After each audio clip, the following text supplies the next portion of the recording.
Una niña desaparece misteriosamente de su hogar sin dejar ningún rastro. Sin embargo, al tercer día, es hallada en un auto abandonado en mitad de la carretera. Al verificar las placas, la policía se da cuenta de que el auto pertenece a un vecino de los padres de la niña. Lo que sucede después deja los huesos helados. Era viernes. Julia Moreno, ama de casa de 37 años, repartía arepas mientras su esposo Enrique ajustaba el moño escolar de Valeria, su hija de 7. La niña, traviesa, rogó bajar sola a la tienda de la esquina por un helado de coco antes de marchar al colegio. Julia titubeó. El timbre sonó. El repartidor de gas pidió la firma y su agenda atolondrada la venció. «Ve rápido, mi amor, y regresa», dijo sin imaginar el abismo que se abría. Pasaron 10, 15, 20 eternos minutos. Julia salió a la calle y llamó en voz alta, pero la calle devolvió un eco hueco. Caminó hasta la tienda. El dependiente negó haber visto a la pequeña. El pulso le estalló en los oídos. Corrió de vuelta, gritó a Enrique, que dejó el carro encendido y se sumó a la búsqueda. Menos de una hora después, el barrio San Gabriel hervía de rumores. La raptaron para pedir rescate. Fue venganza contra Enrique. Una vecina juró haber visto un Porsche gris arrancar con estrépito cerca de la tienda. Otra mencionó al señor Anderson Cabrera, vecino solitario dueño de un deportivo idéntico. Julia, entre llanto y rabia, apenas articuló al marcar el 123. «Mi hija desapareció». Llegó la patrulla con sirenas y luces. El oficial activó la alerta ámbar. Cada minuto contaba. Julia se aferró al uniforme de Valeria, como si con ese gesto invocara su regreso. El sol subía y la calle se llenó de miradas condolidas, celulares grabando, rezos susurrados. Julia sintió, con un terror helado, que algo inconcebible acechaba tras cada cortina. A lo lejos, en la ventana del segundo piso, Anderson observaba el caos. Sus ojos no mostraban emoción. Julia levantó la vista y por un instante, sus miradas se clavaron como agujas mutuamente. Un escalofrío le recorrió la espalda. ¿Qué ocultaba aquel hombre hermético? Anderson corrió la cortina con parsimonia y se perdió en la penumbra de su sala, dejando flotando un interrogante en el aire caliente de la tarde. El sol se había retirado tras un horizonte de nubes púrpuras cuando los altavoces de la policía empezaron a retumbar por las calles. Se busca a Valeria Moreno, 7 años, cabello castaño, vestido escolar azul.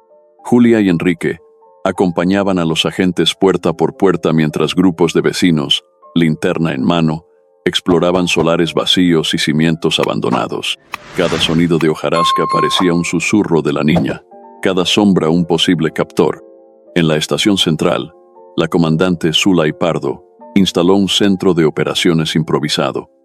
Mapeó el barrio en un panel de corcho y clavó chinchetas rojas indicando los últimos avistamientos. Al costado, un analista revisaba cámaras de seguridad de comercios. El reloj marcaba 14 horas, sin noticias. Julia sostenía la foto de la graduación de preescolar de Valeria. Su mirada perdida alternaba entre esperanza y desesperación. De pronto, un joven motociclista irrumpió agitado. Traía un video captado con su casco. En la grabación, un Porsche gris pasaba como una bala por la avenida Simón Bolívar, 3 calles arriba de la tienda. El motor rugía, y en la parte trasera se distinguía algo. ¿Un lacito escolar? El motociclista no pudo asegurarlo, pero la posibilidad bastó para reavivar la ansiedad. Zulay ordenó rastrear las placas. Coincidían con el registro de Anderson Cabrera. Mientras tanto, en redes sociales la etiqueta «Busquemos a Valeria» se volvía tendencia local. Cientos compartían la foto de la niña, y entre los comentarios surgían teorías descabelladas y acusaciones directas hacia Anderson. Julia, con las manos temblorosas, escribió un mensaje. «Si alguien la tiene, por favor devuélvala. No haremos preguntas». En su interior, sin embargo, comenzaba a germinar una sospecha dolorosa. Recordó las noches en que Anderson llegaba tarde, los ruidos metálicos en su garaje y aquella mirada inescrutable. A las 2 de la madrugada, la alerta se extendió a los retenes de carretera. Varios conductores aseguraron haber visto un deportivo detenido en la Ruta 27, la vía que conecta con el desierto costero. Esa pista, aún difusa, marcaría el siguiente movimiento de la investigación. La madrugada se dio ante un amanecer anaranjado, cuando la patrulla número 12 se internó en la Ruta 27. El asfalto se estiraba como una cinta interminable entre matorrales resecos. El cabo Perdomo escudriñaba el arcén con los faros altos encendidos, mientras su compañera, la agente Méndez, revisaba cada entrada de finca con un reflector portátil. A 15 kilómetros del pueblo descubrieron marcas de frenado recientes y, un poco más allá, una cajita de jugo aplastada con el nombre de Valeria estampado con marcador. Zulay fue alertada y, tras coordinar con la fiscalía, organizó un cordón para peinar la zona.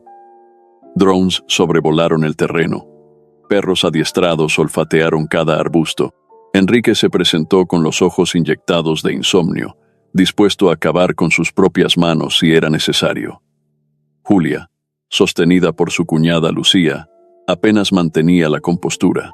Los reporteros, hambrientos de imágenes, transmitían en directo la agonía de la familia. En medio de la tensión, surgió un testigo inesperado.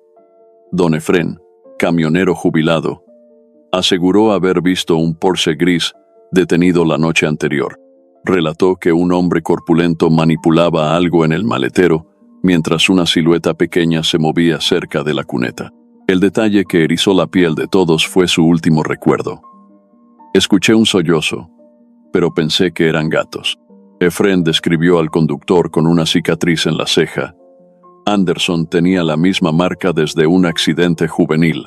Con esa declaración, Zulay obtuvo la orden para registrar la vivienda de Anderson. 2 patrullas regresaron al barrio San Gabriel. Las cámaras captaron el momento en que los agentes tocaron la puerta verde del número 14. Anderson abrió, sorprendido por las luces giratorias que pintaban su fachada. No opuso resistencia, solo preguntó en voz baja. ¿La encontraron? Al ingresar, los oficiales hallaron en el garaje herramientas con manchas de óxido, cuerdas de nylon y, sobre una mesa, un peluche de conejo con el lazo escolar azul de Valeria. El silencio se hizo pesado. ¿Prueba irrefutable o una pieza sembrada? Una vecina grabó el operativo. El video, subido a Facebook, acumuló 1000 reproducciones en minutos ya. Mientras la casa de Anderson se convertía en un hervidero de linternas forenses, Zulay recibió una llamada urgente del retén situado en el kilómetro 42. Un patrullero informó haber localizado un Porsche gris aparcado de forma irregular en la vía de servicio, puertas cerradas y luces de posición parpadeando. El motor estaba frío, señal de que llevaba allí varias horas. Zulay ordenó acordonar el perímetro y exigió que nadie tocara el vehículo hasta su llegada. Al llegar, la comandante descubrió un escenario inquietante. El auto reposaba frente a un paraje semidesértico, sin casas en varios kilómetros. El vidrio trasero mostraba huellas diminutas, como de manos infantiles. Dentro, sobre el asiento de copiloto, había una botella de agua medio vacía y un paquete abierto de galletas. En el suelo, un dibujo con crayolas representaba una casita con techo rojo, y al lado, la figura de una niña sosteniendo un globo. El contraste entre la inocencia del papel y la sospecha impregnó el ambiente de estupor. El perito Sandoval examinó la cajuela y encontró restos de tierra suelta y un mechón de cabello castaño enredado en la alfombra. Tomó muestras y sugirió trasladar el automóvil para un análisis completo.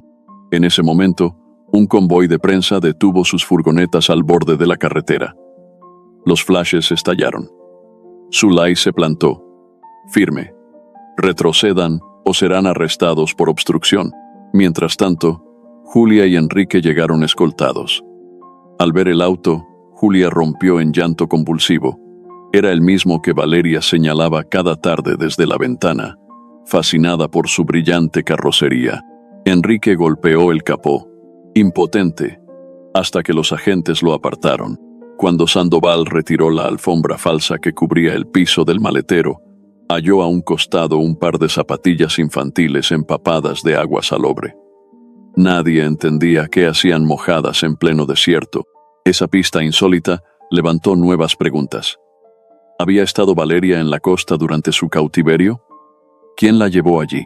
El hallazgo obligó a Zulay a frenar las acusaciones. La cronología no cuadraba. Surgía la sombra de un segundo actor, usando el coche tras sacarlo del barrio. Quizá, la noticia de las zapatillas mojadas corrió como pólvora y abrió el primer gran debate en la fiscalía. El fiscal Portillo, pragmático y ambicioso, deseaba cerrar pronto el caso y exhibir a Anderson como culpable ejemplar. Sin embargo, Zulay insistió en ampliar el abanico de posibilidades. Ese choque de agendas encendió una pugna interna que pronto filtró tensiones a los medios. Mientras tanto, Anderson fue trasladado a la comisaría para un interrogatorio formal. Su semblante seguía imperturbable, aunque bajo los fluorescentes su cicatriz pareciera una muesca candente. Portillo comenzó con preguntas directas sobre sus movimientos.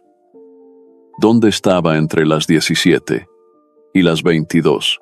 Anderson respondió con desgano que trabajaba reparando botes en el muelle y que, al volver, escuchó un grito infantil desde una furgoneta blanca en la avenida. Decidió seguirla en su Porsche, pero el vehículo desapareció rumbo a la ruta 27. Zulay, observando desde la sala contigua, notó un temblor casi imperceptible en la mano de Anderson al recordar el grito. Algo genuino vibraba allí. Tras la sesión, Zulay pidió tomar declaración a Enrique y Julia sobre la relación con su vecino. Enrique confesó que apenas lo saludaban. Julia añadió que una vez Anderson obsequió a Valeria un conejito de peluche para calmar su alergia al polen. Gesto amable pero extraño para un hombre solitario. Esa noche, la madre de Julia, doña Carmen, llamó desesperada. Una vecina aseguró haber visto a Valeria el día anterior en compañía de una dama elegante con pañuelo violeta. Julia recordó de golpe los dibujos de su hija, la señora del pañuelo. Portillo descartó la pista como fantasía infantil, avivando la indignación de Zulay. Molesta, Zulay exigió las copias de respaldo. Recibió la respuesta de que nunca existieron. Aquella omisión deliberada reforzó su intuición. Alguien poderoso deseaba ocultar la presencia de la furgoneta, afianzando una red de corrupción dentro de la institución misma. Al despuntar el cuarto día, un destello de esperanza irrumpió en medio de la oscuridad. A las 6 de la mañana, el operador del 123 recibió la llamada de un transportista que atravesaba la ruta 27. Hay una niña desorientada, sola junto a un auto deportivo, informó con voz trémula. El aviso detonó un despliegue fulminante. Patrullas, ambulancias y un helicóptero médico convergieron en el punto. Cuando Zulay llegó, vio a Valeria sentada en la cuneta, el vestidito azul cubierto de polvo y salpicado de sangre seca en la rodilla. Sujetaba el conejito de peluche. Sus ojos grandes parecían vacíos, como si su mente hubiera viajado a un lugar inaccesible. Julia saltó de la patrulla y corrió entre los agentes. El abrazo fue un estallido de llanto que erizó la piel de todos. Enrique cayó de rodillas, agradeciendo al cielo. Los paramédicos examinaron a la niña. Deshidratación moderada, golpe superficial en la sien, signos de exposición al sol. Sin embargo, algo intrigó a los médicos. Restos de agua salada en la ropa y pequeñas partículas de arena marina adheridas al cuero cabelludo. Estaban a 70 kilómetros de la costa. ¿Cómo había llegado ese elemento allí? Valeria no hablaba. Apenas tarareaba una melodía tenue. Julia reconoció la canción de una vieja caja de música familiar. Zulay, tomando nota, se prometió hallar el origen de aquel disonante detalle. La comandante también notó que el Porsche tenía las llaves puestas y el seguro activado, pero ninguna huella de Anderson en el volante. Los asientos traseros, en cambio, mostraban impresiones frescas de botas grandes. Mientras la ambulancia partía, Portillo anunció a los medios que el secuestro estaba resuelto. Colocó las esposas a Anderson, lo subió a un carro blindado y declaró: «Tenemos al responsable». Zulay lo encaró. «Esto apenas comienza». Portillo sonrió para las cámaras, pero en sus ojos centelleaba la urgencia de cerrar el capítulo, sin importar la verdad. El periodista independiente, Mateo Larios, captó el momento y murmuró a su camarógrafo: «Esa prisa huele a encubrimiento». Guardó la tarjeta SD en el bolsillo interno, convencido de que necesitaría cada segundo del metraje. Las portadas digitales amanecieron con titulares estridentes: «Monstruo detrás de la puerta. Vecino secuestró a Valeria». Fotos de Anderson esposado aparecían junto a imágenes de la niña rescatada. Los talk shows matutinos convocaron a expertos en criminalidad que, sin datos, lo describían como psicópata solitario. La ola mediática arrasó sin piedad, alimentada por la sed de justicia rápida de la audiencia. En la comisaría, Anderson aguardaba en una celda de rejas oxidadas. Escuchaba, más allá del pasillo, los insultos de algunos policías. «Pervertido, te pudrirás». Respiraba hondo, modulando la rabia para no perder el control. Recordaba nítido el instante en que escuchó el grito en la avenida. La imagen de la furgoneta blanca ocupaba su mente como una obsesión ardiente. Zulay intentó revisar el expediente clínico de Valeria para comprobar las partículas de arena y sal, pero Portillo había entregado la custodia médica a un hospital privado con acceso restringido. «Protocolos de seguridad», dijo. La comandante percibió un muro cada vez más alto. Decidió entonces reunirse con Lucía, la hermana abogada de Julia, quien también desconfiaba del cierre apresurado. Lucía sugirió pedir un habeas data para acceder al historial de rastros biológicos recogidos en la niña. Mientras tanto, en casa de Julia, periodistas plantados en la acera acosaban a la familia. Enrique, agotado, perdió la calma y empujó a un camarógrafo, generando otro titular: «Padre violento». La empatía pública empezaba a diluirse. Julia, encerrada con Valeria, la veía abrazar en silencio el conejito de peluche. Cada tanto, la niña murmuraba: «No era malo, mami. Él me ayudó». Esa frase se clavaba como aguja, enfrentando la narrativa dominante. Por la noche, el noticiero principal difundió un audio filtrado. Supuestas llamadas entre Anderson y un desconocido, acordando un encargo especial. La grabación resultó ser un montaje, pero la audiencia no lo supo. La reputación de Anderson caía en picada, y con ella la posibilidad de una investigación imparcial. Frente a la comandancia, una turba de vecinos furiosos agitaba pancartas exigiendo justicia inmediata. Entre el bullicio, un desconocido entregó a Mateo Larios un sobre con fotogramas del peaje mostrando la furgoneta blanca claros. Al amanecer del segundo día tras el hallazgo, Anderson fue trasladado al juzgado para la audiencia de imputación. La plaza contigua estaba cercada con vallas metálicas. La turba acumulada golpeaba los barrotes al paso del furgón policial. «¡Culpable!», gritaban. Anderson, esposado, miraba al suelo, pero alcanzó a distinguir a Valeria en el balcón de la sala de víctimas, sostenida por Julia. La niña alzó débilmente la mano como queriendo decir algo. Un agente la apartó. Dentro de la sala, el fiscal Portillo expuso con vehemencia las pruebas irrefutables. El peluche encontrado en el garaje, las huellas de la niña en el auto y el testimonio del camionero. Solicitó prisión preventiva sin posibilidad de fianza.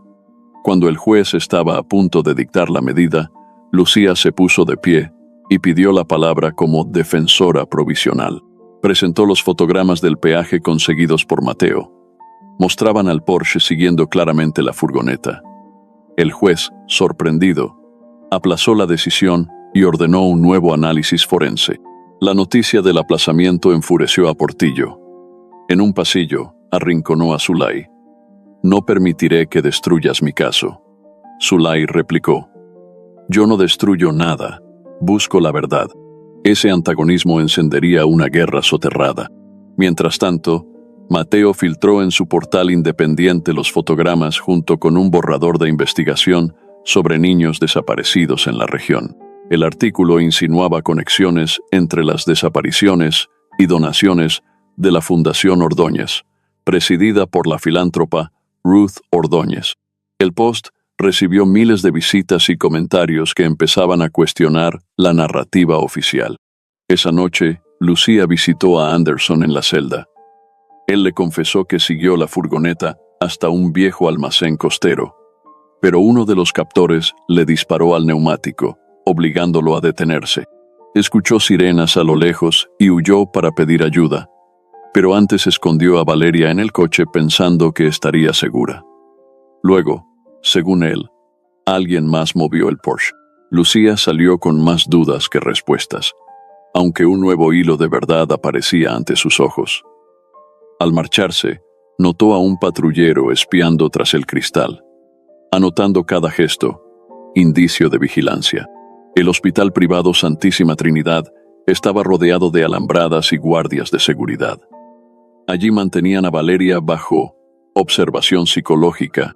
Zulay, frustrada por la restricción, consiguió ingreso simulando una revisión de protocolo. En la habitación pintada de azul cielo, Valeria estaba sentada en la cama con la caja de música. Giraba la llave una y otra vez, dejando que la melodía cristalina inundara el silencio. Zulay se acercó con suavidad. «Soy Zulay, quiero ayudarte», susurró. La niña dejó de girar la llave y bajó la vista. La comandante se sentó a su lado y se fijó en un brazalete hospitalario. Código QR, sin nombre, registrado como Paciente X27. Levantó la ceja, le mostró una foto de Anderson y otra de la señora del pañuelo. Valeria señaló a la segunda figura y, con voz trémula, dijo: «Ella cantaba esta canción». La caja siguió resonando, confirmando la conexión. Mientras tanto, en otro ala del hospital, Ruth Ordóñez visitaba a los niños oncológicos para una sesión de prensa benéfica. Fotógrafos captaron su pañuelo violeta y su sonrisa perfecta. Zulay interceptó su salida. «Doña Ruth, ¿podría responder unas preguntas sobre su presencia la noche de la desaparición?» Ruth, fingiendo sorpresa, respondió: «Comandante, dedíquese a capturar al culpable y no a difamar a quienes ayudan». Al girar, sus ojos destellaron un frío que heló a Zulay. Fuera del hospital, Lucía recibió una llamada de un número desconocido. Una voz distorsionada advirtió: «Abandona la defensa o tu familia sufrirá». Colgó, con las manos temblorosas. Esa misma madrugada, Mateo publicó un audio filtrado donde se escuchaba a un oficial instruyendo a personal del hospital para aislar a Valeria y evitar visitas. La publicación desató indignación, pero también puso a Mateo en la mira. Un carro sin placas empezó a rondar su apartamento. En el turno nocturno, Zulay revisó la caja de música. Grabada en la base, vio un símbolo que reconoció de un expediente viejo sobre tráfico infantil internacional. Sus prioridades cambiaron. Había que actuar antes de que valiera más la reputación que la vida de los niños. La melodía concluyó con una nota falsa, presagio peligroso. El viernes por la mañana, Zulay, Lucía y Mateo se reunieron en un café discreto cerca del malecón. Sobre la mesa exhibieron el nuevo hallazgo. El analista de Mateo había limpiado digitalmente los fotogramas del peaje y encontró un reflejo en la ventanilla de la furgoneta blanca. Revelaba parcialmente el rostro de la conductora, ojos delineados, labios carmesí y colgando del espejo retrovisor un pañuelo violeta. La evidencia apuntaba a Ruth Ordóñez con una claridad escalofriante. Lucía planteó acudir de inmediato al juez. Mateo temía que el aparato judicial, ya contaminado, destruyera la prueba. Zulay decidió un plan intermedio: contactar a 2 detectives de confianza dentro de la unidad de trata y citarlos esa misma noche para una visualización privada. Pactaron un lugar, la bodega del puerto donde Anderson dijo haber perdido la furgoneta. Era arriesgado, pero allí quizá hallaran más pistas. Mientras tanto, en la celda, Anderson recibió la visita de don Efrén, el camionero. Al verlo, Anderson se tensó, recordando su testimonio ambiguo. Efrén confesó entre susurros que había sido presionado para señalarlo. Me ofrecieron condonar mi deuda bancaria.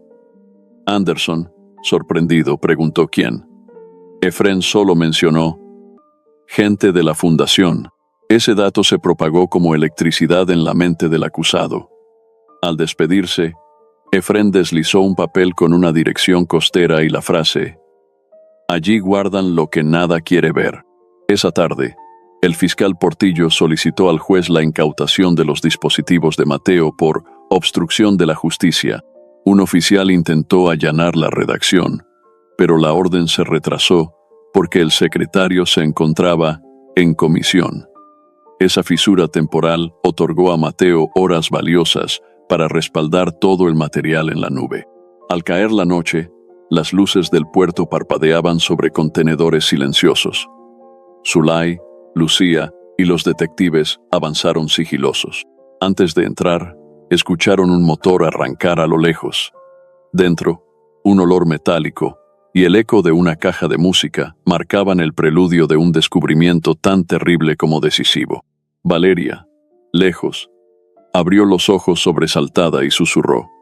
La caja volvió a cantar, sintiendo la tormenta que se avecinaba sobre sus hombros. La plaza principal de San Gabriel amaneció sitiada por cintas policiales y murmullos venenosos. Mujeres que ayer rezaban por Valeria ahora vendían empanadas a los curiosos que se amontonaban frente al juzgado, ansiosos por ver caer a Anderson. En las esquinas, muchachos con altavoces repetían titulares de radio sensacionalista, alimentando la hoguera del escarnio. Doña Remedios, matrona de 70 años, agitó una fotografía donde Anderson aparecía empuñando un taladro. «Ahí está el monstruo», chilló.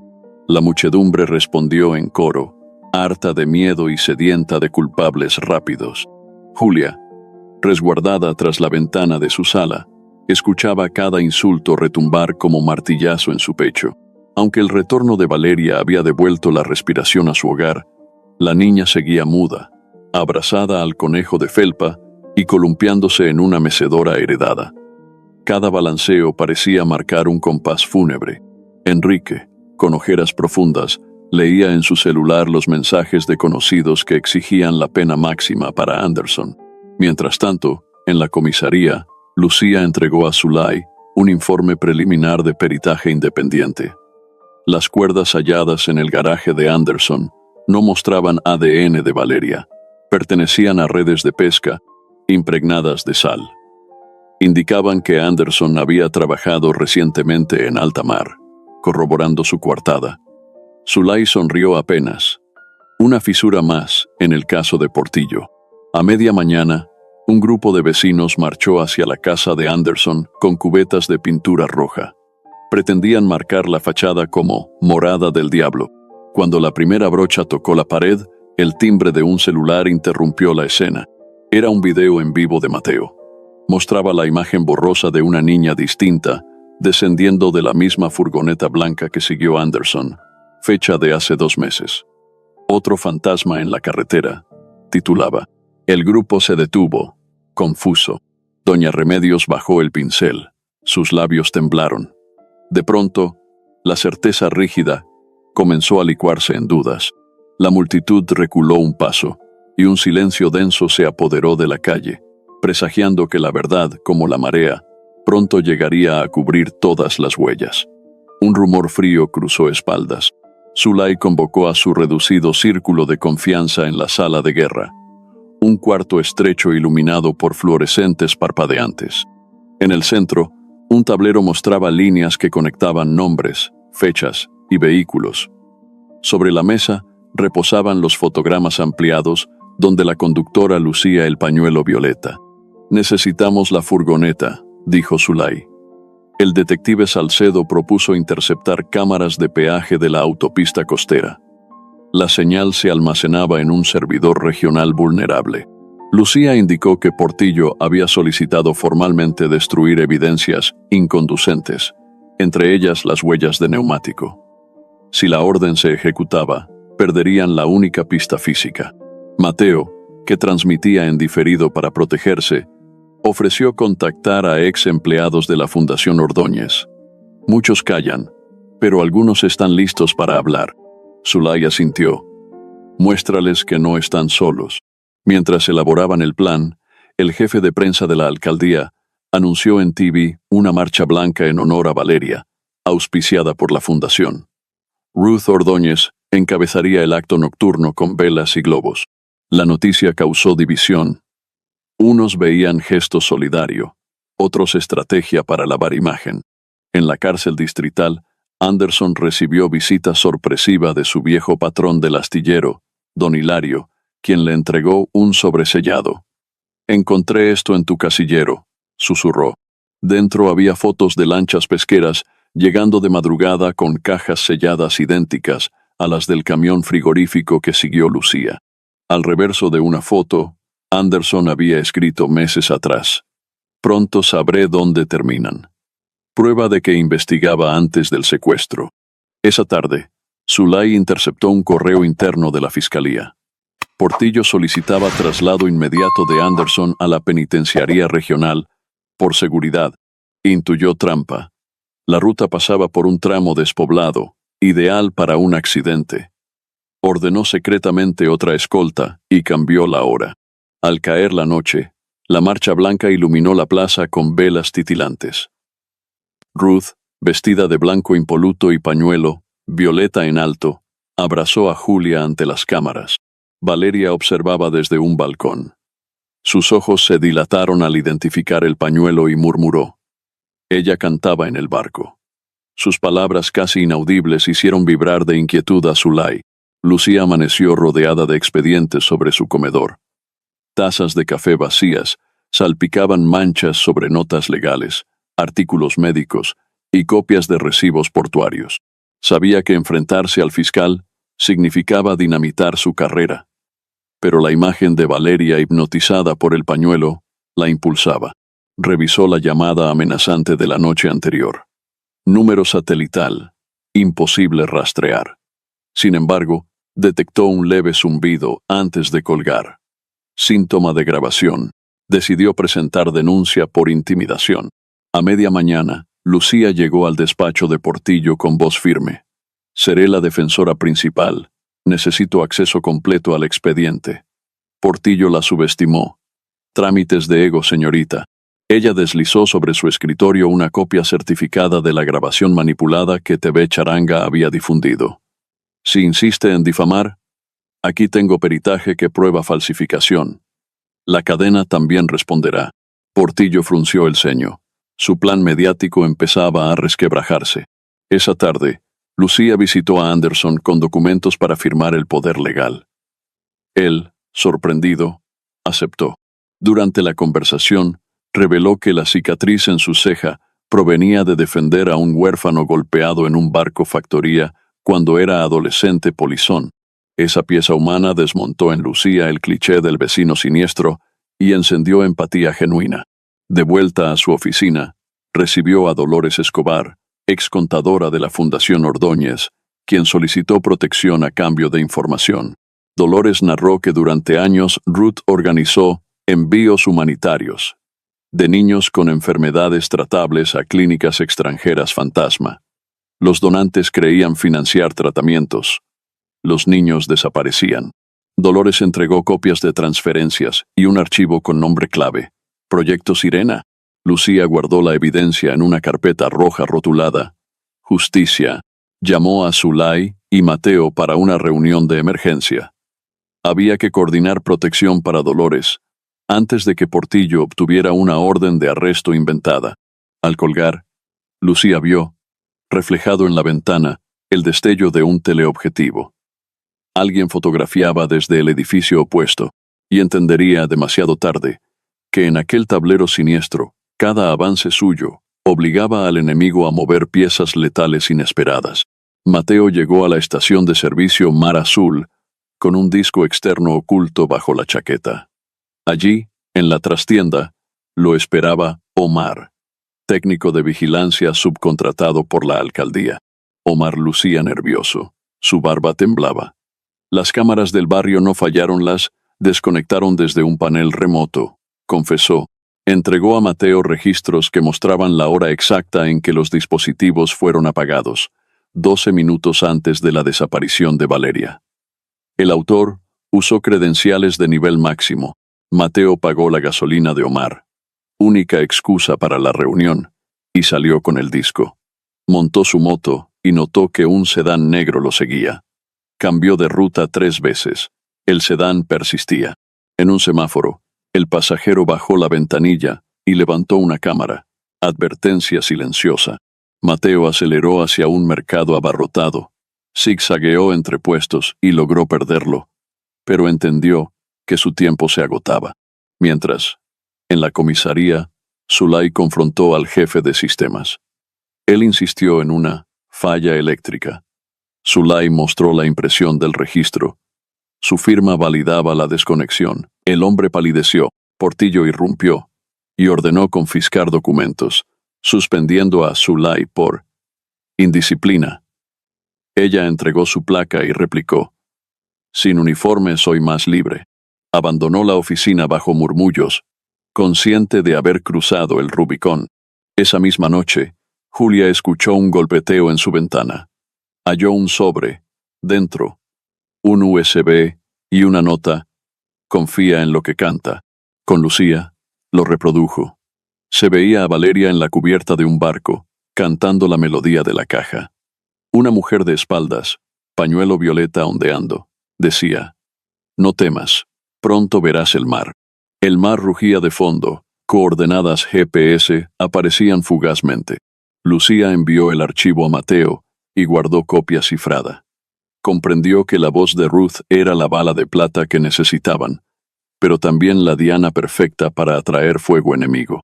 Decidieron revelar la grabación solo cuando tuvieran un plan para proteger a todos los testigos. Zulay, ahora fuera del cuerpo, juró no descansar hasta hundir la máscara de caridad que Ruth llevaba con tanto orgullo y dinero mal habido y sangriento oculto. Ruth Ordóñez convocó a la prensa en el Salón Dorado del Hotel Bahía Imperial. Columnas espejo reflejaban los flashes mientras ella, enfundada en traje marfil y pañuelo violeta, anunciaba una donación para construir un albergue infantil. «Los niños merecen un futuro sin miedo», proclamó. Tras la ovación, accedió a preguntas. Un reportero tímido mencionó el nombre de Valeria. Ruth inclinó la cabeza, fingiendo compasión. «Esa pequeña estuvo bajo la sombra del mal. Ahora descansa». En un rincón, Mateo transmitía en vivo en su canal independiente. Mientras ajustaba el micro, recibió un mensaje anónimo. «Proyecto Sirena se mueve hoy». Miró alrededor. Un guardia de Ruth bloqueaba la salida trasera. Intuyó que lo seguían. Apretó el botón live y empezó a narrar la rueda de prensa sin cortar, convirtiendo la cámara en su seguro de vida. Simultáneamente, Lucía ingresó al archivo notarial y, con una orden judicial recién firmada por el juez alterno, solicitó el historial societario de la fundación. Descubrió una red de empresas fachadas registradas a nombre de testaferros muertos hace años. Entre los papeles halló copias de pólizas de seguro para traslados marítimos de insumos biológicos, valorados en millones. Esa denominación encajaba con las cajas frigoríficas halladas por Anderson. Zulay, ahora civil, entrevistó discretamente a 2 madres cuyos hijos desaparecieron tras promesas de cirugías en el extranjero.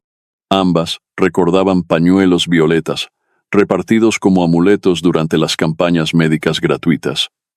Pusieron nombres, fechas, costos. El patrón se repetía. Esa noche, Ruth asistió a una gala benéfica en un yate anclado frente a la bahía. Lucía consiguió invitación gracias a Dolores. Al ver a Ruth brindar con diplomáticos, comprendió la magnitud del poder que enfrentaban.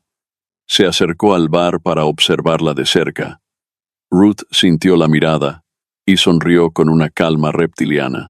Cuando la orquesta atacó un bolero, Ruth caminó hacia Lucía.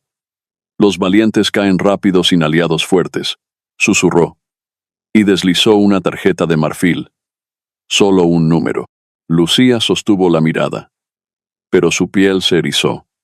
Entendió que la batalla sería tan pública como clandestina.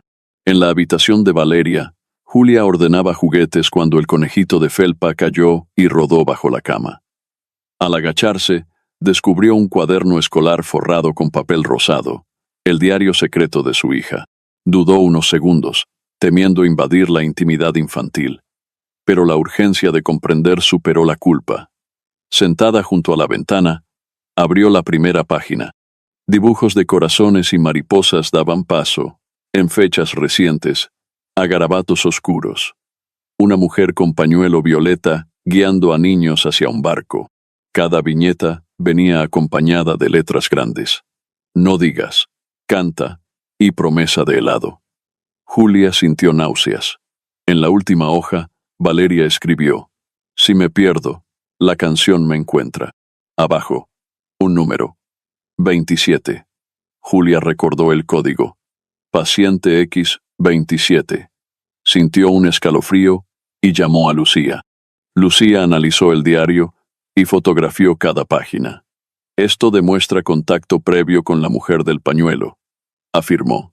Decidió buscar antecedentes de talleres infantiles patrocinados por la fundación. Descubrió que, 2 semanas antes, Ruth organizó un evento de musicoterapia en la plaza, regalando cajas de música idénticas a la de Valeria. Las cámaras de TV mostraban a la filántropa entregando el objeto con sonrisa maternal. Zulay, informada, contactó a un luthier local que reparaba music boxes. Él reveló que Ruth compró 50 unidades y pidió instalar un compartimento oculto con chips rastreadores. Mostró recibos firmados con iniciales R.O. Ese testimonio fortalecía la teoría de un secuestro masivo planificado. Esa noche, Julia enfrentó a Valeria con suavidad. Sentadas en el borde de la cama, la niña apretó el conejito y susurró. Ella dijo que íbamos al mar para curarme la piel. Julia abrazó a su hija, conteniendo el llanto. Valeria añadió: el señor del carro me salvó. Me escondió de ellos. Julia quedó paralizada. La narrativa oficial se desmoronaba. En paralelo, Portillo obtuvo una orden para incautar el diario como evidencia. Un patrullero se presentó, pero Lucía, presentando su fuero de abogada, lo detuvo. Solo por encima de mi cadáver. El agente se retiró, murmurando al radio. La guerra fría escalaba. Lluvia golpeó el techo, acentuando tensión y miedo doméstico. Lucía conducía su viejo sedán por la avenida costera cuando notó en el retrovisor una camioneta gris sin placas demasiado cerca. Cambió de carril. La camioneta imitó el movimiento, aceleró, dobló hacia un barrio concurrido, pero el vehículo persistía. El corazón le retumbaba. De pronto, su celular vibró. Un mensaje sin remitente mostraba la foto de Valeria durmiendo, tomada a través de la ventana de su casa. Bajo la imagen, una frase: detente, o ella cantará para siempre. Lucía frenó en seco, provocando bocinazos. Respiró hondo, contó hasta 3 y reanudó la marcha hacia la estación de radio donde había citado a Mateo. Allí, en una cabina insonorizada, le mostró el mensaje. Mateo palideció. Significa que nos vigilan cada segundo, murmuró. Decidieron hacer pública la amenaza como seguro, pero encriptando detalles para no exponer a Valeria. A esa hora, Zulay visitaba a Dolores en un motel de paso, lugar temporal de protección. Encontró la puerta entreabierta, luz parpadeando. Dentro, la contadora yacía desmayada, con una jeringa en el brazo. Afortunadamente, el pulso resistía. Zulay llamó a emergencias. Mientras esperaba, rebuscó en la habitación y halló la carpeta Proyecto Sirena abierta y vacía. Solo quedaba un pendrive roto. Una sombra cruzó el pasillo. Zulay salió pistola en mano, pero el corredor estaba vacío excepto por el perfume de violetas.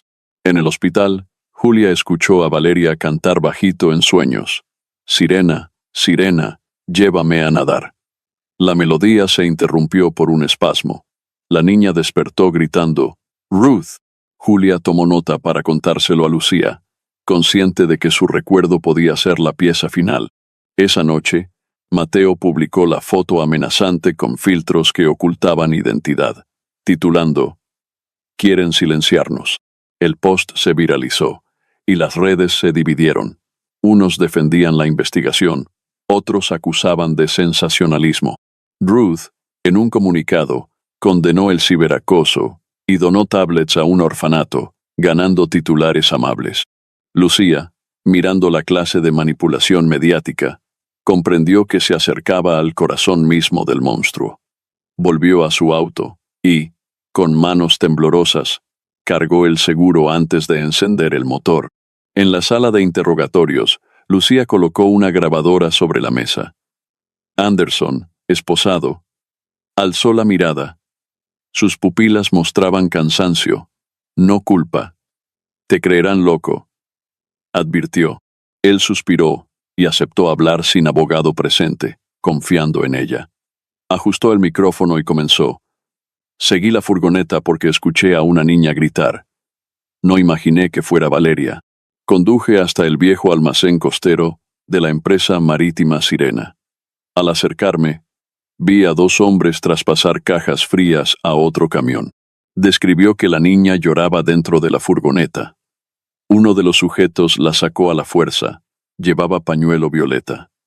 Anderson avanzó con su Porsche, tocó bocina para distraer y logró que la niña se soltara. Ella corrió hacia él. Les gritó que llamaría a la policía.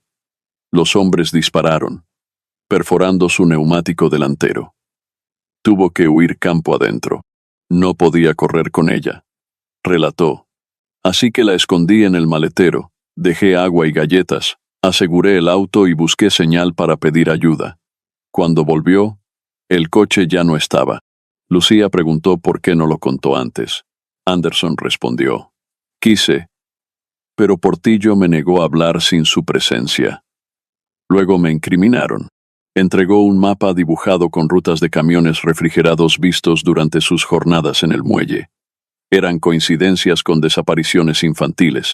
Lucía mostró la foto de Ruth. Anderson apretó los puños.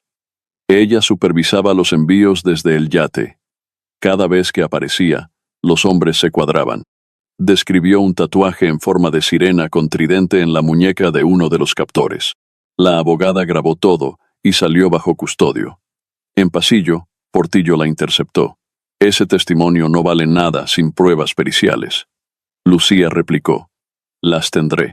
Portillo sonrió con desdén. «Si sobrevives para entregarlas». Al anochecer, Lucía subió al coche. Encontró un sobre en el asiento. Contenía una bala nueva y una nota. Último aviso. La guerra subía de tono. Guardó la bala como prueba, arrancó el motor y prometió a Valeria en silencio que el miedo cambiaría de bando esa misma semana dolorosa. En la madrugada, los detectores láser alumbraban el área vallada del depósito judicial donde reposaba la furgoneta blanca incautada 2 días antes. Zulay, con pase caducado pero rostro decidido, persuadió al guardia de turno para un rechequeo técnico. Dentro, el olor a plástico y gasolina era denso. Usó luminol casero sobre la puerta trasera. Apareció un rastro de sangre que nadie había reportado. Fotografió rápidamente con su móvil. Mientras trabajaba, escuchó pasos. Se ocultó bajo la carrocería justo cuando 2 hombres ingresaron con cascos de soldador. Los sujetos instalaron un cilindro de oxicorte para destruir el chasis. Zulay contuvo la respiración. Cuando salió, la puerta ardía. Un vehículo oficial esperaba. En la puerta, el logo de la fiscalía. Comprendió que Portillo ejecutaba la orden de eliminación por saturación de evidencias. Al escabullirse, tropezó con una caja de herramientas y cayó. Un guardia la descubrió. Zulay escapó corriendo entre estantes, atravesó una ventana y cayó al pavimento, lastimándose el hombro. Conservó el teléfono con la foto sangrante. Al amanecer, Lucía presentó ante el juez un recurso de amparo para preservar objetos probatorios. Demasiadas pruebas estaban, coincidentemente, desapareciendo. El juez, presionado, ordenó cadena de custodia reforzada, pero la furgoneta ya ardía en cenizas. Portillo declaró a la prensa que un cortocircuito provocó el incendio. Mateo publicó las fotos del luminol y la destrucción. Las redes explotaron.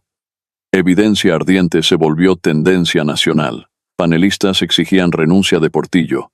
Otros veían teoría conspirativa. En respuesta, la Procuraduría abrió investigación, obligando a Portillo a presentarse.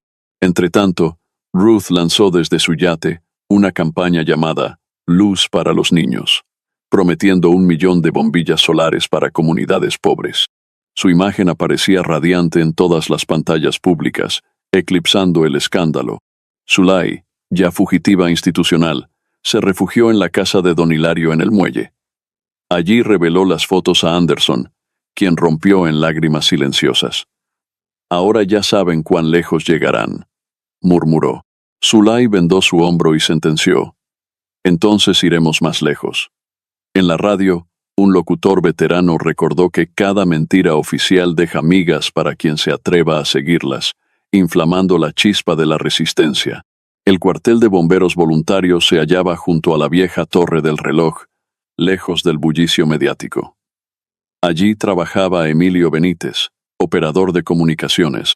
El hombre, canoso y fornido, recibió una copia del hashtag Evidencia Ardiente y recordó algo inquietante. 3 noches antes, mientras regresaba de un incendio forestal, captó en la frecuencia 477.95 un intercambio policial inusual. Rebuscó en su archivador digital y halló la grabación. Desvían la patrulla de Cabrera. Prioridad cubrir Ruta 27. Emilio llamó a Mateo. «Tengo algo que quema más que ese auto». Se citaron en la torre del reloj. Mateo llegó con Lucía y Zulay. Ocultas bajo gorras, Emilio reprodujo el audio. La voz del subcomisario Rosales instruía desviar recursos y poner fin rápido al caso Cabrera. Además, mencionaba entregar el Porsche a el equipo de la fundación, prueba directa de colusión. El grupo decidió subir el audio esa misma noche. Mateo programó publicación automática y cifró la fuente. Sin embargo, necesitaban corroborar la autenticidad técnico-forense. Lucía contactó a un perito de la corte que debía su puesto a su difunto padre. Aceptó analizar la pista en secreto. Mientras tanto, Portillo supo del movimiento y ordenó arrestar a Emilio por supuesta interferencia de emergencias. El bombero se refugió en el campanario, rodeado de campanas de bronce que resonaban con el viento. Agentes rodearon la plaza. Zulay, conocedora de tácticas, distrajo la atención con bengalas náuticas, generando humo rojo. Entre la confusión, Lucía y Mateo escabulleron a Emilio por un viejo túnel de servicio. Esa noche, el audio se publicó en redes con etiqueta «Órdenes ocultas». 8 millones de reproducciones en 4 horas. Televisoras ya no podían ignorarlo. Portillo apareció en conferencia visiblemente alterado. Negó autenticidad y acusó a fuerzas oscuras. Ruth, entrevistada en su yate, expresó profunda tristeza por la desinformación. Julia, viendo las noticias, tomó la mano de Valeria. Por primera vez, la niña habló en voz clara. «Mami, la señora del pañuelo tenía una sirena tatuada». Esa confirmación sellaba el nuevo rumbo. La caza de la sirena había comenzado. Lucía grabó las palabras de Valeria, conscientes de su valor como testimonio. La mañana se levantó nublada cuando Mateo Larios, aún con las ojeras de la noche anterior, abrió el archivo que Dolores le había dado. Los nombres de menores desaparecidos en la costa se extendían como un cementerio digital. Fechas, edades, diagnósticos médicos falsificados. Al costado, siempre, una donación especial de la Fundación Ordóñez. Mateo llamó a su colega de Bogotá, la reportera investigativa Laura Cedeño, veterana de casos de corrupción. Laura cruzó los datos con registros marítimos y halló coincidencias que helaron la sangre. reunidos en la redacción improvisada del viejo teatro municipal, desplegaron un mapa de la costa. Cada chincheta roja marcaba un puerto donde Ruth celebró jornadas médicas. Cada chincheta negra señalaba desapariciones denunciadas. El patrón dibujaba un collar de sangre a lo largo del Caribe. Es un programa de extracción infantil disfrazado de caridad, concluyó Laura, conteniendo un sollozo. Mateo decidió grabar un podcast urgente. Mientras ajustaba el micrófono, Laura sugirió un paso más audaz. Obtener testimonio de un miembro activo de Sirena Shipping. A las pocas horas, gracias a contactos portuarios, localizaron a Mario Barrios, estibador despedido meses atrás. Mario aceptó reunirse al caer la tarde, en la cantina, El Anzuelo, bajo la promesa de anonimato. Cuando entraron al local, el olor a ron barato y salitre los envolvió. Mario, encorvado y nervioso, relató que cargaban contenedores refrigerados cuyo peso no coincidía con la guía. Los funcionarios portuarios jamás revisaban. Una vez, escuchó golpes y lloros dentro de una caja. Al denunciar, su supervisor le dio un sobre con dinero y una amenaza. La sirena no perdona soplones. Laura grabó todo con su cámara oculta. Al despedirse, Mario les deslizó una identificación magnética que aún conservaba. Esto abre los contenedores verdes, los que Ruth revisa personalmente. Mateo sintió escalofrío. Antes de irse, un marinero de la barra los fotografió con su celular y salió apresuradamente, dejando la sensación de que ya no estaban solos en aquella cacería. El viento apenas agitaba las lonas viejas. El aire olía a sal y sospecha latente. El encierro de la celda parecía encogerse cada noche, y Anderson ahuyentaba la claustrofobia recordando su infancia. Tenía 9 años cuando, huérfano, permanecía en el orfanato San Jerónimo, una mole de concreto frente al puerto. Allí aprendió que los barcos llevaban sueños o pesadillas, según quien pagara el pasaje. Recordó a la pequeña Clara, raptada a media madrugada. Las monjas dijeron que había sido adoptada en Europa, pero Anderson vio al capitán ruso deslizarle billetes a la directora. Aquella noche juró no permitir que otro niño desapareciera sin luchar. Se coló en la bodega y grabó, con una cámara desechable, cajas con respiraderos diminutos. Lo descubrieron, lo golpearon con una marra y lo arrojaron al mar. Sobrevivió milagrosamente, rescatado por pescadores. La cicatriz en la ceja se convirtió en recordatorio de su deuda con la infancia perdida. Ahora, mientras esperaba juicio, un guardia nuevo le entregó un sobre anónimo. Dentro, la fotografía de Clara, adulta, con mirada vacía y la palabra Sirena tatuada en el cuello. Al reverso, una coordenada marítima. Anderson sintió el corazón en la garganta. Comprendió que su antigua pesadilla seguía viva. Lucía, informada, contactó a una ONG europea especializada en trata. Confirmaron que Clara fue localizada en un burdel de Marsella 5 años atrás y luego trasladada a paradero desconocido. El tatuaje de sirena aparecía en 12 casos más, prueba transversal que conectaba décadas de crímenes. Esa tarde, Anderson pidió a Lucía papel y lápiz. Esbozó el interior del viejo orfanato, pasillos que llevaban a un sótano clausurado. Allí guardaban a los niños antes de embarcarlos, escribió. La abogada envió el croquis a Zulay, quien coordinó con un juez allanamiento inminente. Mientras caía la noche, Anderson, encadenado, rezó por primera vez desde chico. No pidió libertad, pidió fuerza para mirar a Clara a los ojos algún día y decirle que no la olvidó. Cuando apagaron las luces, susurró al vacío. Esta vez no escaparás, sirena. Desde la garita brotaron risas ebrias, recordándole cuán indiferente puede ser el mundo ante el dolor profundo ajeno humano. La tarde del domingo, los tambores de la banda atronaron el estadio municipal.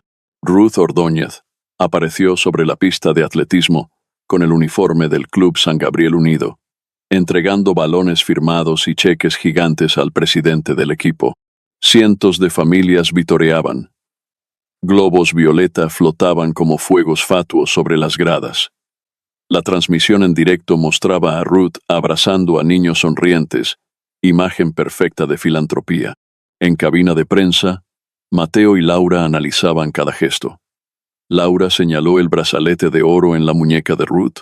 Formaba una sirena con tridente, idéntica al tatuaje descrito por Anderson.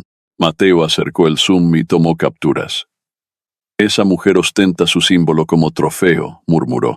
Mientras tanto, Julia y Valeria veían el acto en la televisión del hospital. Cuando Ruth se arrodilló para besar la frente de un goleador, Valeria soltó el control remoto y corrió al baño a vomitar. Julia la asistió. La niña susurró entre arcadas. Ese olor a perfume era el del barco. Julia contuvo las lágrimas, reconociendo otra pieza del rompecabezas. En paralelo, Zulay, con cabestrillo, ingresó al sistema de la alcaldía desde un cibercafé. Encontró la resolución que otorgaba el patrocinio deportivo, firmada por el alcalde la noche que Dolores fue envenenada. Detectó una transacción bancaria de la fundación hacia la campaña electoral del edil. Guardó los respaldos. En el estadio, Ruth anunció la creación de un torneo infantil internacional. «Nuestros pequeños cruzarán fronteras para triunfar», proclamó, mientras los asistentes estallaban en aplausos. Mateo transmitió en vivo una denuncia. Reveló el brazalete y expuso la investigación sobre la red. Las pantallas gigantes mostraban la cara de Ruth congelada en una sonrisa tensa.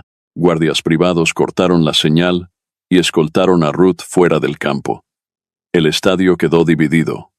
Unos gritaban, «Mentira», otros, «Queremos verdad». Entre el tumulto, un balón rebotó hasta los pies de Mateo. Él lo levantó y lo puso ante la cámara. Estaba manchado con una gota de pintura violeta que caía desde arriba, como lágrima tóxica sobre el césped. El reloj del hospital marcaba las 9:17 cuando el noticiero reprodujo imágenes del brazalete sirena viralizado. Valeria, sentada entre almohadones, clavó la mirada en la pantalla. Su pulso se aceleró. El monitor cardíaco pitó. Julia presionó el botón de llamada. Médicos irrumpieron, pero la niña señaló la televisión y gritó. Ella me cantó para dormirme, dejando helados a todos. Los médicos ordenaron sedante ligero. Un guardia del ala pediátrica tomó nota nervioso. Su radio escupía órdenes confusas que mencionaban a Portillo y al perfume de la benefactora. Zulay llegó enseguida. Tomó la mano de Valeria y le pidió que recordara dónde escuchó la canción. Con respiración agitada, la niña describió una habitación blanca con olor a cloro y una ventana circular, como ojo de pez. También mencionó el sonido de olas, golpeando metal. Zulay anotó cada detalle, concluyendo que la retuvieron en la enfermería de un barco grande. Mientras tanto, Lucía reunió a especialistas navales. El capitán retirado Mena confirmó que los barcos factoría de Sirena Shipping cuentan con enfermerías modulares idénticas a la descripción de Valeria. Presentaron ese informe al juez de allanamiento del orfanato. La orden fue firmada. Esa noche, Julia se sentó junto a la cama. Valeria dormía, pero su mano apretaba el conejito. De pronto, emitió un susurro. «No olvides la llave». Julia abrió el peluche y encontró, cosida en la espalda, una llave pequeña con forma de sirena. El corazón le dio un vuelco. Envió foto a Lucía, quien reconoció el diseño. Era llave maestra para contenedores refrigerados modelo Sea-Lock 27. Julia comprendió que Anderson debía haber escondido la llave allí para proteger la evidencia. Y también entendió que su vecino no era monstruo, sino guardián. Al amanecer, Julia juró que no permitiría otra manipulación. Guardó la llave en un medallón y susurró a Valeria. «Esta será nuestra armadura». Tras la ventana, el cielo rosado anunciaba un día en que la verdad empezaría a romper el cascarón de mentiras que tantos quisieron imponer por conveniencia y por miedo. A la salida del puerto, el taxista Ariel Montoya encendía su tercer cigarrillo del turno cuando Lucía se sentó en el asiento trasero. Necesito hablar de un servicio del martes pasado, dijo, mostrando la credencial de abogada. Ariel tragó saliva. Las arrugas en su frente se profundizaron. Condujo hacia el malecón mientras narraba. Lo contrataron para transportar 4 cajas selladas desde la bodega Sirena a un galpón cercano al aeropuerto regional. El olor a formol atravesaba el metal. Recordaba golpes suaves dentro. Al negarse a continuar, un guardia armado presionó la boca del cañón contra su nuca y le ofreció un sobre con billetes. Ariel jamás habló hasta ese día. Entregó a Lucía el recorrido exacto grabado por su GPS y el recibo electrónico del peaje. También recibió la promesa de entrar al programa de testigos protegido que Zulay improvisaba con ayuda de Mena. Mientras tanto, Mateo entrevistaba a pescadores en la playa La Barca. Uno de ellos, Chepe, confesó haber remolcado en la noche barcazas sin bandera que entregaban contenedores a lanchas rápidas. Reconoció la sirena del brazalete en cajas verdes. Entregó a Mateo fotos nocturnas, tomadas con su viejo Nokia. Zulay, en su escondite, cruzó las coordenadas de Ariel y Chepe. Todas convergían en el aeródromo Puerto Claro, una pista privada usada por vuelos charter. Allí, al caer el sol, un avión de hélices, matrícula extranjera, despegaba cada 2 semanas. La próxima salida era en 48 horas. Julia, enterada, decidió arriesgarse. Tomó la llave Sirena, el diario y la caja de música y se presentó en el escondite de Zulay. «Quiero ayudar», afirmó. Zulay la abrazó. «Necesitaremos tu coraje». Un vecino escuchó el portazo y pasos apresurados, pero se encerró, temiendo que la noche cobrara testigos. Esa noche, Ariel dejó su taxi aparcado afuera de su casa e ingresó. No vio la sombra que lo seguía. Al cerrar la puerta, un golpe seco apagó sus luces. La mañana siguiente, Lucía recibiría un mensaje con una sola palabra: silencio. Y una foto del volante del taxi, goteando sangre. Señal clara de las consecuencias. El amanecer encontró a Julia sentada junto al balcón, observando las gaviotas sobre el estuario. Enrique entró con cafés y leyó el periódico. Vecino monstruo perderá apelación. Julia cerró el diario y reveló la llave Sirena. Enrique frunció el ceño. Julia relató cómo Valeria defendía a Anderson, cómo la llave apareció dentro del peluche. Enrique escuchó, dividido entre la indignación pública y la confianza en su esposa. Decidieron visitar a Anderson. En la sala de visitas, el vecino lucía ojeras y barba incipiente. Julia apoyó la llave sobre la mesa. Anderson parpadeó incrédulo. Las lágrimas le inundaron. Pensé que la había perdido cuando me dispararon. Explicó que ésta abría el contenedor donde vio más niños amarrados, listos para embarcar. Enrique apretó los puños y preguntó el lugar exacto. Anderson describió la ubicación actual del contenedor. Hangar norte del aeródromo. Enrique, ex técnico aeronáutico, comprendió que podía infiltrarse con su antiguo pase. Julia vio a su esposo transformarse de padre asustado en aliado decidido. «Lo haremos juntos», afirmó, desafiando la opinión pública. Al salir, reporteros los rodearon. Julia tomó el micrófono. «Confío en la inocencia de nuestro vecino». El video explotó en redes. De inmediato apareció una cascada de insultos, pero también un hilo creciente de apoyo. Ruth, desde su yate, ordenó intensificar la campaña de difamación. Nuevos memes mostraban a Julia como madre engañada. Mientras tanto, Portillo recibió informe médico que Valeria no presentaba abuso físico ni rastros de sedantes comunes, contradiciendo la hipótesis de secuestro violento por Anderson. Decidió ignorarlo y archivarlo. La fiscal adjunta, incómoda, filtró el documento a Mateo, quien lo publicó con el titular: Fiscalía oculta pruebas favorables. Lucía distribuyó chalecos y credenciales falsificadas. Mientras Zulay repasaba códigos de radio para sortear los controles de la policía aeroportuaria. Esa noche, Julia, Enrique, Lucía y Zulay se reunieron en el sótano del capitán Mena. Acordaron un plan para extraer pruebas del aeródromo antes del próximo vuelo. Enrique enseñó un croquis del hangar. Julia, temblorosa pero firme, sostuvo la llave. Por Valeria y por cada niño desaparecido. Afuera, el viento golpeaba las ventanas como recordatorio de que la tormenta moral se acercaba con furia inevitable. La noche previa a la operación, Zulay y el detective Salcedo montaron guardia cerca del aeródromo. Desde una loma cubierta de matorrales, divisaban el hangar norte iluminado por focos amarillos. A las 22:18, un camión frigorífico verde, con el logo de Sirena Shipping, se deslizó hasta la puerta. Dos hombres tatuados descargaron un contenedor marcado biomaterial.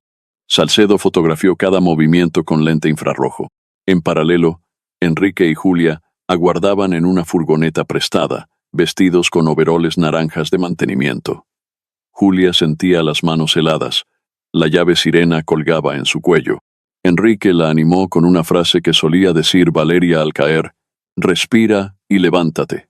Julia sonrió, aferrándose a la valentía de su hija. A las 23:00, el camión se retiró. Un vigilante solitario fumaba junto a la puerta lateral. Zulay envió señal por radio cifrado. Lucía condujo la furgoneta hasta la reja trasera, donde Mena había desactivado temporalmente la alarma eléctrica manipulando un transformador externo.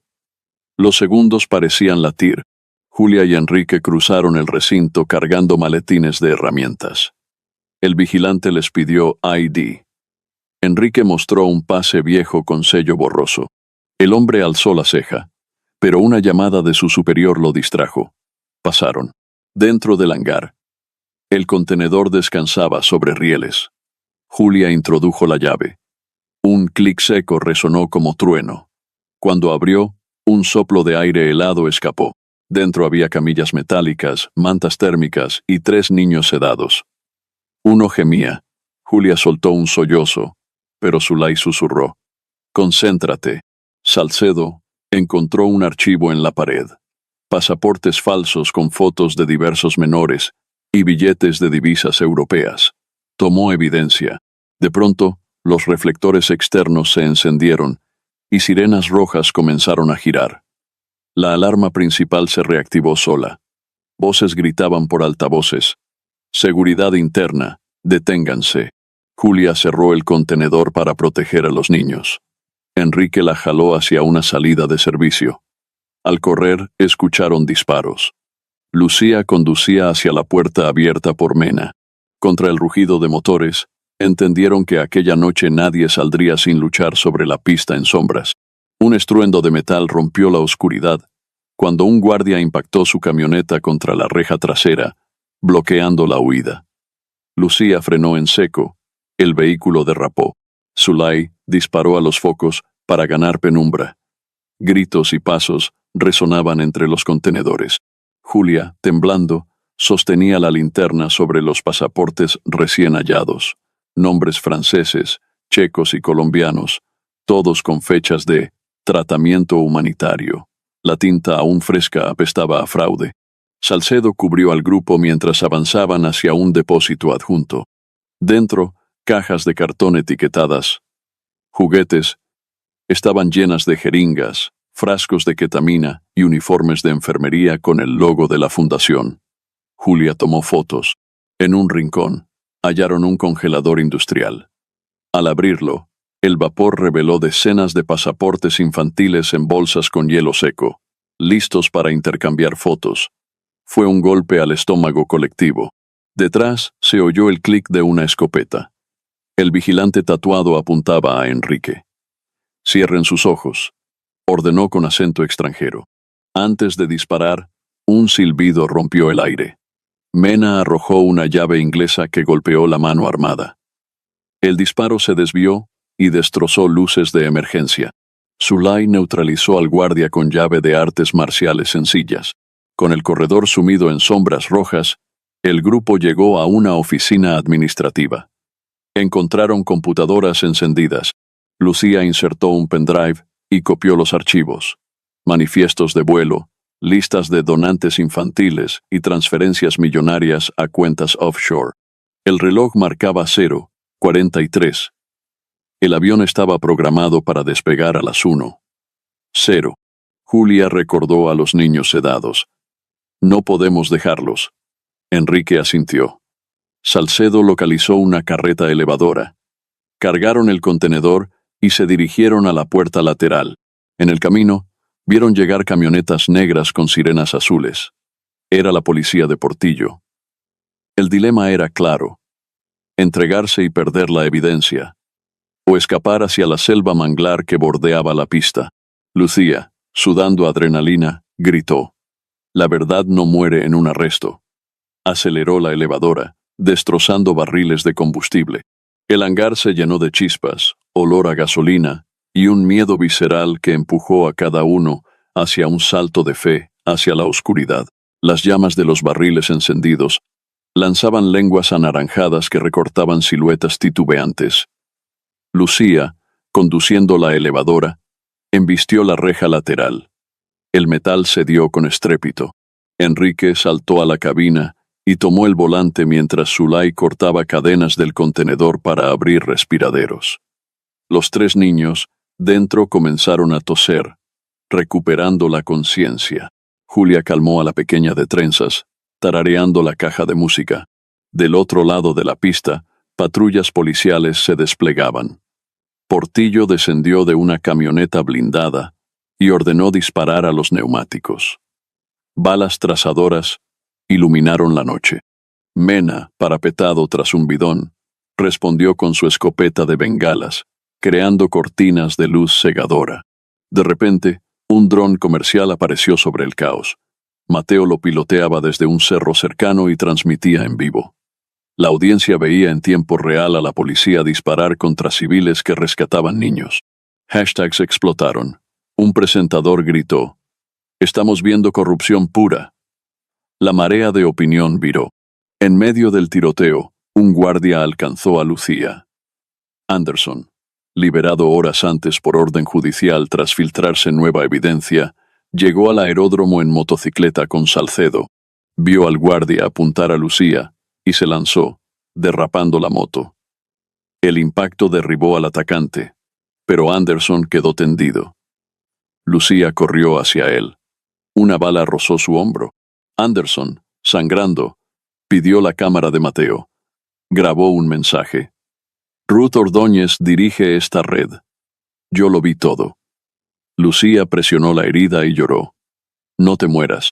Portillo, al ver las cámaras, ordenó cese de fuego para no quedar expuesto. Aprovechando la pausa, Zulay y Enrique condujeron el contenedor hasta el camino de servicio que llevaba a la selva. Mena detonó un explosivo casero en la entrada, bloqueando el paso a las patrullas. Entre humo, luces y gritos, el grupo desapareció entre los manglares, llevando a los niños y la grabación. La bruma salina ocultó sus huellas, sellando un capítulo de resistencia feroz colectiva. La madrugada siguiente, en un refugio improvisado en la reserva Manglar Verde, los niños dormían envueltos en mantas térmicas mientras el sol nacía. Zulay revisaba la transmisión de Mateo. Más de 16 millones de visualizaciones y una cascada de exigencias al gobierno. Anderson yacía sobre una camilla portátil. Lucía suturaba la herida con manos temblorosas, guiada por Mena. Julia preparaba suero casero y calmaba a Valeria, que insistía en sostener la cámara con la grabación de Anderson. De pronto, llegó el detective Rosales, acompañado por 2 agentes honestos. Rosales reveló su placa interna de antitrata. Llevaba meses infiltrado, y al ver la transmisión, entendió que era hora de destapar todo. Informó que altas esferas intentarían culparlos de terrorismo, pero también traía una carta de la Interpol. Anderson había sido colaborador confidencial en investigaciones de tráfico infantil, asignado bajo clave A27. Su detención original fue una maniobra para borrarlo. La revelación cambió el ánimo. Julia abrazó a Anderson. Enrique estrechó su mano en signo de perdón. Rosales propuso trasladar a los niños y la evidencia a la embajada canadiense, donde un fiscal internacional esperaba. Tiempo estimado: 4 horas a través de río y carretera secundaria. Mateo activó un enlace seguro con periodistas de reputación global. Compartió el archivo de Lucía y la declaración de Rosales. Titular provisional: Héroe encarcelado combate red de filantropía oscura. Las redes estallaron de apoyo. El presidente, presionado, anunció cadena nacional para la noche. Mientras planificaban la ruta, un helicóptero gubernamental sobrevoló la zona. Por altavoz, el ministro de Defensa ofrecía rescate y amnistía si entregaban la evidencia. Zulay apagó la radio y miró a su equipo. No confió en sus palabras. La decisión fue unánime. Seguirían solos. Valeria entregó la llave sirena a Rosales. «Abre todas las puertas malas», dijo con voz firme. Anderson sonrió débilmente. La niña se convertía en guardiana de su propia historia. Al cargar el contenedor en una lancha, comprendieron que la verdad, una vez despierta, no vuelve a dormir. El motor rugió y el grupo se internó entre canales verdes, encabezando un éxodo hacia la justicia real bajo un cielo incendiado. La lancha emergió del laberinto de manglares al amanecer. El canal se abría hacia un estero, donde la neblina se mezclaba con olor a diésel. Zulay consultó el reloj militar. Faltaban 48 horas para el despegue masivo que Ruth había programado. Habían remolcado el contenedor hasta un cobertizo abandonado de la compañía bananera, custodiado por Rosales y 2 marinos de confianza. Los 3 niños, ahora hidratados, dormían sobre colchonetas, mientras Julia les arropaba con su chaqueta. Mateo instaló un satélite portátil, facilitado por reporteros internacionales. El enlace subía paquetes cifrados con toda la evidencia.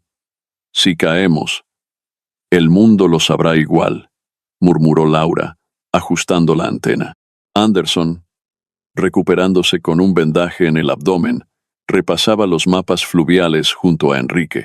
La ruta hacia la frontera era un rosario de retenes oficiales y puntos de control de la fundación, según los datos de Chepe. Rosales anunció la mala noticia. El gobierno había emitido una circular roja contra ellos por sustracción de menores y sabotaje. Significaba que cualquier patrulla podía abrir fuego bajo estado de excepción. Zulay apretó la mandíbula. «Entonces viajaremos por debajo del radar». Explicó que el viejo remolcador, el Orión, confiscado años atrás y varado río arriba, todavía poseía matrícula activa. Si lograban reactivarlo, podrían deslizarse por la ría hasta la desembocadura, donde un guardacostas canadiense aguardaría. Julia dudó. ¿Y los bloqueos? Mena reveló un as bajo la manga. Bengalas color esmeralda que imitaban señales de buque científico.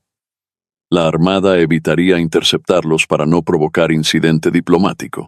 El plan necesitaba precisión quirúrgica. Partir en 15 horas, navegar de noche y alcanzar la milla 12 al alba siguiente. Mientras diseñaban turnos de vigilancia, Valeria se sentó en el contenedor, tarareando su caja imaginaria.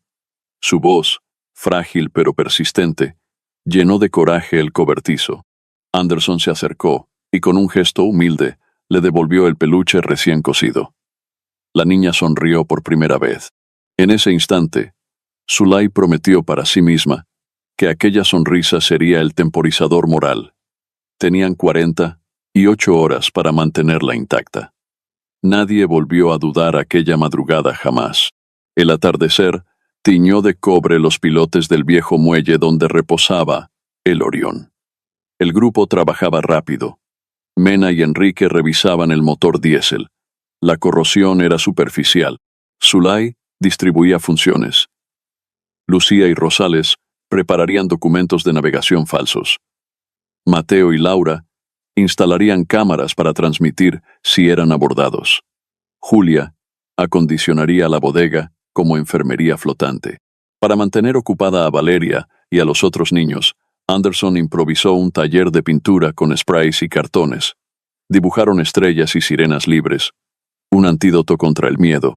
Mientras tanto, en la capital, Ruth reunió a sus socios en un ático de vidrio. Al girar su copa, Ordenó adelantar el vuelo. Partimos en 24 horas. El cargamento será reducido, pero intacto. Un asistente informó que el contenedor con 3 niños había desaparecido. Ruth, sin parpadear, activó el protocolo Leviatán, comprar silencios y sembrar pruebas de terrorismo. Esa noche, Portillo apareció por TV acusando al grupo de ser una célula extremista. Los noticieros repitieron la narrativa, pero millones comentaron incrédulos gracias a los hilos de Mateo. En el muelle, la transmisión de Laura mostró al grupo reparando un motor, contradiciendo la versión oficial. Comentarios de apoyo inundaron la pantalla. A las 2:14, el motor tosió y rugió. Un júbilo estalló. Anderson levantó a Valeria en brazos y el río respondió como aplauso. Rosales alertó que un convoy policial se dirigía a la zona. Tenían que zarpar antes del alba. Con el casco pintado de blanco y la bandera científica, el Orión se separó del muelle. Bajo la luz lunar, las aguas parecían un pasillo de mercurio que prometía salvación o naufragio. Julia apretó la barandilla y musitó. Que el río nos juzgue. El plan de rescate estaba en marcha. El Orión avanzaba bajo estrellas reflejadas en la corriente. En la cabina, Zulay estudiaba el radar. Si cruzaban la línea 15 al norte, entrarían en la jurisdicción militar. Julia urgía llegar rápido a aguas internacionales, pero Rosales advertía que un patrullero los aguardaba. Si interceptan el contenedor, dirán que rescatan a los niños. Explicó. El dilema moral se tensó como cabo húmedo. En la cubierta, Valeria se acurrucó junto a Anderson. ¿Somos los buenos?, preguntó. Intentamos serlo, respondió él. Esa frase retumbó en Julia, que sopesaba liberar la grabación definitiva contra Ruth. Lucía la detuvo. Si la soltamos ahora, destruirán lo que falta exponer. A las 3:40, el patrullero P-106 apareció. Encendió reflectores y exigió inspección sanitaria. Zulay fingió mala recepción mientras Laura transmitía en vivo a 500,000 de espectadores. Rosales sudaba. La baliza militar bloquearía la señal satelital en minutos. Julia pensó, si entregaban a los niños, quizá conservarían la evidencia. Si resistían, arriesgaban vidas. Anderson sugirió conectar la transmisión de Laura al altavoz, mostrar al mundo a quienes apuntaban las armas. Zulay aceptó. La imagen de un niño tosiendo ocupó la noche digital. La audiencia subió a 1,000,000. El patrullero detuvo motores. Confirmen tipo de misión, pidió una voz. Zulay replicó. Rescate humanitario bajo observación internacional. Silencio. Al fin, el patrullero viró. Un suspiro colectivo recorrió la cubierta. Julia prometió ante la cámara revelar todo en 24 horas. El reloj moral volvía a correr, pero el viento soplaba a favor. La calma duró poco. A las 5:15, Zulay recibió un mensaje. Salcedo y Mena habían sufrido una emboscada. Alguien filtraba la posición del Orión. Reunió al grupo. Rosales se adelantó. Confesó que una agente lo chantajeó para enviar coordenadas cada hora. Julia se estremeció. Expulsarlo significaría perder contacto con Interpol. Lucía propuso que Rosales transmitiera coordenadas falsas hacia un pantano intransitable. Votaron y aceptaron la lealtad pragmática. Mateo detectó interferencias. Un dron militar los orbitaba. Apagaron transmisores y cubrieron el casco con lonas térmicas. Se volvieron fantasmas fluviales. Sin conexión, Julia revisó el diario de Valeria y halló un código. Sal. Lucía dedujo que simulaban enfermedades renales para transferir a los niños.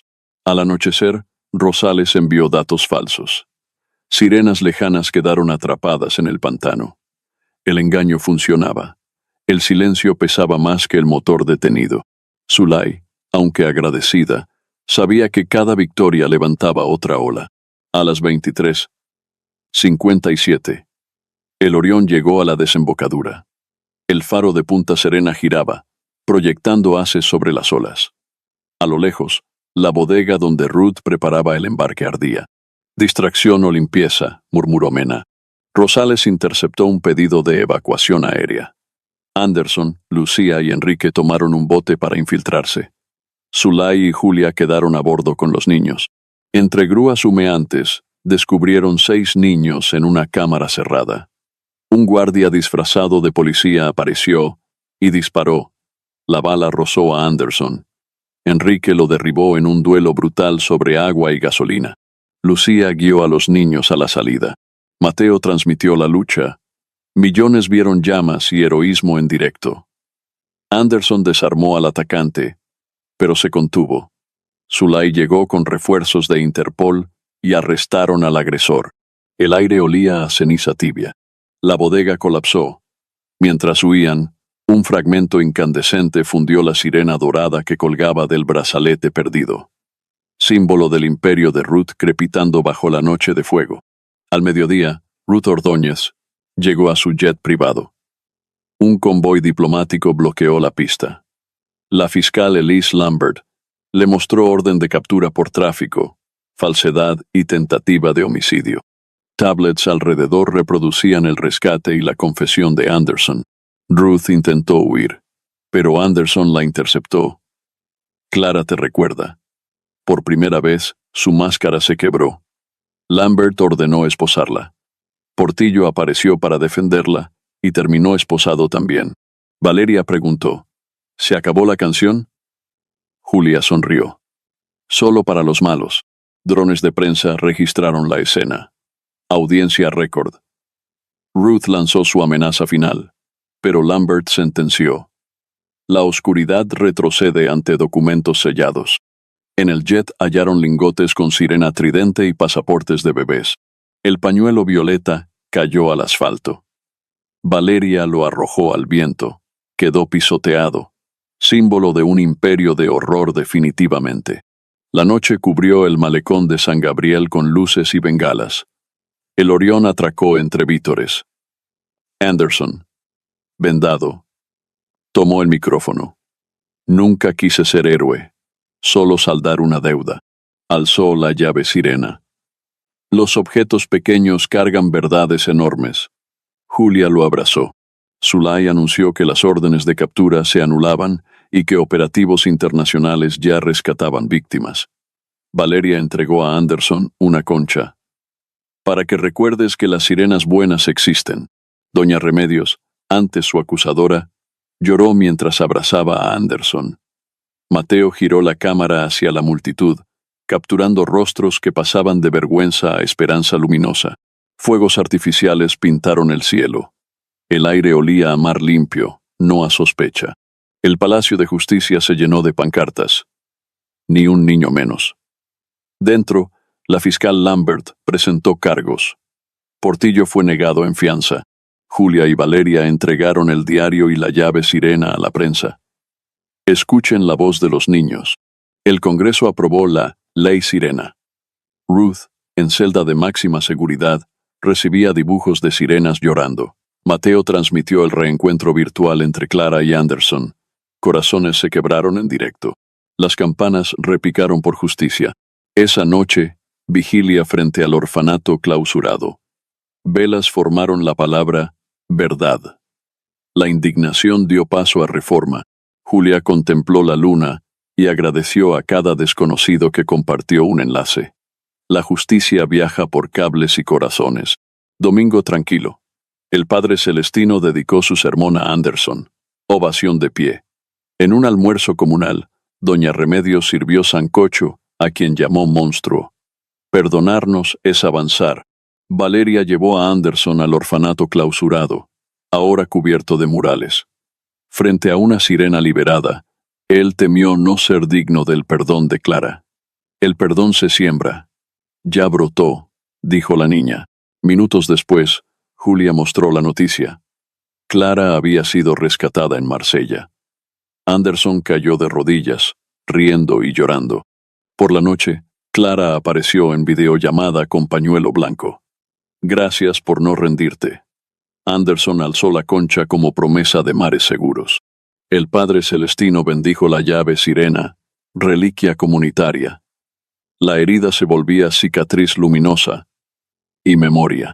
Un año después, el mar golpeaba el rompeolas y escolares corrían por el muelle renovado. Valeria lucía la camiseta de la Fundación Estrella del Oriente. Julia dirigía la entrega de libros. Enrique reparaba redes educativas con Mena. En el Centro Cultural, Lucía develó una placa.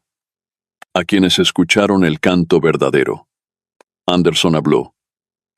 Nombramos lo impensable para que nunca regrese.